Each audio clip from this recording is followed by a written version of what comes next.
What's going on, guys? Today we're taking a look at the Samsung C49 HG90. Their brand new 49-inch 32:9 super ultra wide curved 3840 by 1080 VA quantum dot HDR display, which upon first glance, most people's reaction to this product is why? Well, today we'll attempt to answer that very question. Level up your game with the latest mechanical keyboards from Massdrop, like the brand new Massdrop Alt, a 67% board with RGB lighting, aluminum frame, dual USB-C ports, and your choice of switches. Join the first production of the Alt and receive $10 off your next keycap set, a unique serial number etched into your board, and more. Click the link in the description to catch this exciting drop before it ends.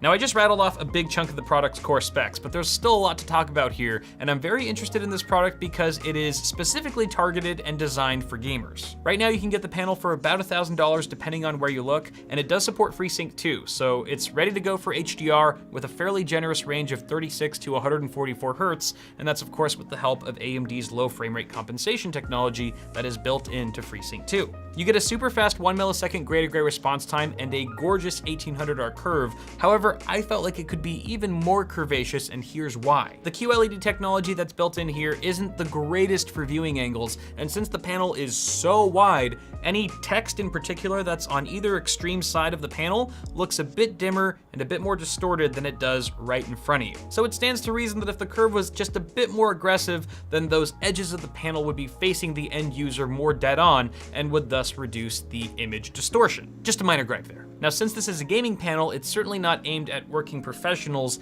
in need of outstanding color reproduction, as we're only seeing an NTSC 1976 color gamut and 92% Adobe RGB. Now, don't think that means the colors are shit or anything. In fact, they're actually pretty good, as we'll see later, and they're light years ahead of any TN panel on the market right now, but there are certainly better options out there if you're looking to do some color grading, graphic design, and similar. As far as the overall aesthetic of the panel, that's entirely subjective. I think it looks pretty good. It's very classy. It looks like it could actually go in a full-blown battle station or fit in just fine in a corporate office. It does have a touch of class to it. It looks very professional overall. The bezels, at least on the top and sides, are fairly thin. I've definitely seen thinner, and the bottom one is the thickest of them all, but it's fairly tasteful, and there's a little bit of a Samsung branding in the middle, not too obvious. There are some OSD buttons for navigating the on-screen display, just below, off to the right. The button on the right is actually a little joystick for easy navigation, and it controls pretty much 95% of what you would need in the OSD. There aren't a ton of features in here, which I actually prefer over having an overwhelming number of them that I'll probably never touch. Some notable ones are picture mode, picture by picture, the option to enable or disable FreeSync, a black equalizer, which actually brightens up the blacks on screen so that you can see enemies that are hiding in the dark more easily, and a bunch of others. What I really like is that you can save any combination of these settings to one of 3 custom profiles, and then switch between those profiles with one of the 3 buttons located to the left of the joystick. This would be great if you wanted to have separate profiles for gaming, productivity, and daily web browsing, for example. Overall, the OSD is super intuitive, it's easy to navigate,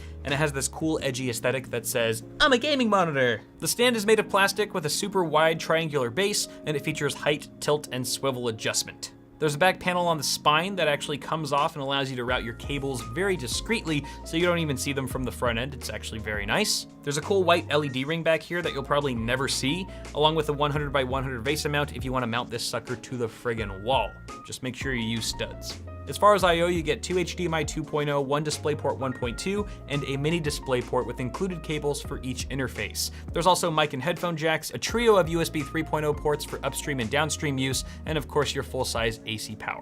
So now that all that boring stuff's out of the way, let's discuss what it's actually like to game on this behemoth of a panel. Essentially, it's kind of like an ultra-wide experience, but just wider. I mean, that's pretty obvious, but what I mean by that is, while it's completely breathtaking and an amazingly immersive experience, there's not as much of a jump from ultra wide to super ultra wide as there is from 16:9 to 21:9. I mean, the first time I saw an ultra wide panel, I was like, wow, this is incredible. And then the first time I saw this panel, I was like, this is slightly better than an ultra wide panel. It didn't have that same wow factor. And I think a part of that is because a regular ultra wide monitor already fills up a good chunk of your peripheral vision, at least when you're sitting as close to the monitor as I do, which is maybe about a little bit less than an arm's length away. So I personally don't think that these super ultra-wide displays are much more immersive than a regular ultra-wide panel, but where they do become much more advantageous is in games like PUBG or Fortnite, where you're in a massive map with tons of other players who could be coming at you from any direction.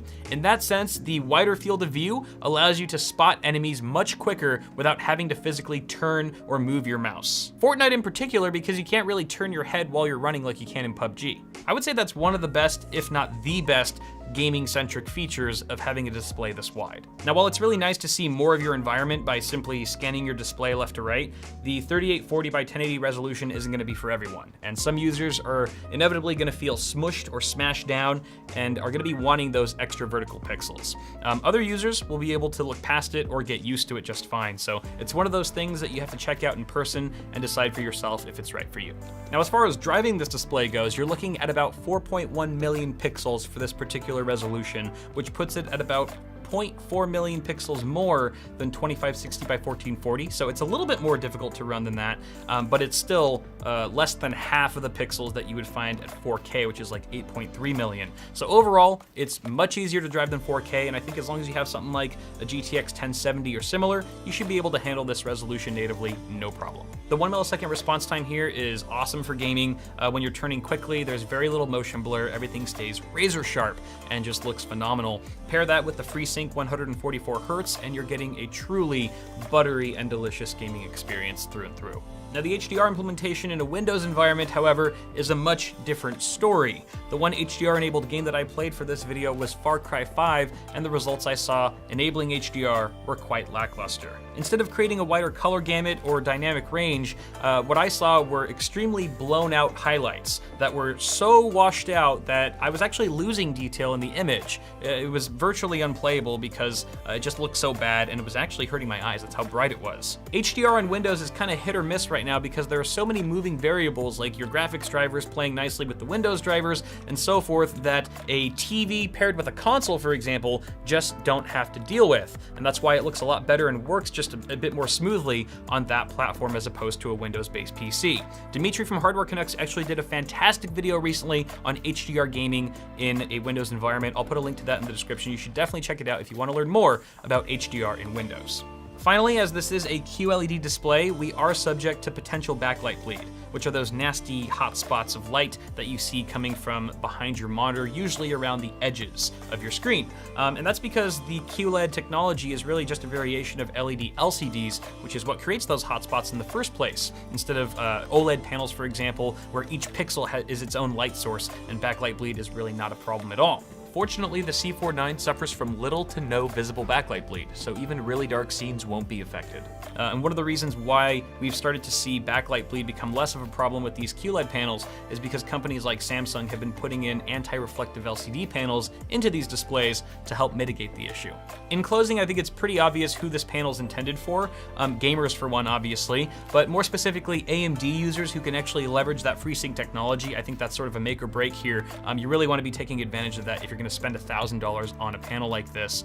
I think it's also safe to say that you have to be really into gaming to enjoy this monitor to its fullest. I mean, obviously you can do web browsing, two 1920 by 1080 panels side by side, essentially, but I think where it really shines is in the gaming environment. So if you're not going to be gaming on it constantly, then it's probably not the panel for you, and there's probably a better model out there that can do what you want to do better than this can.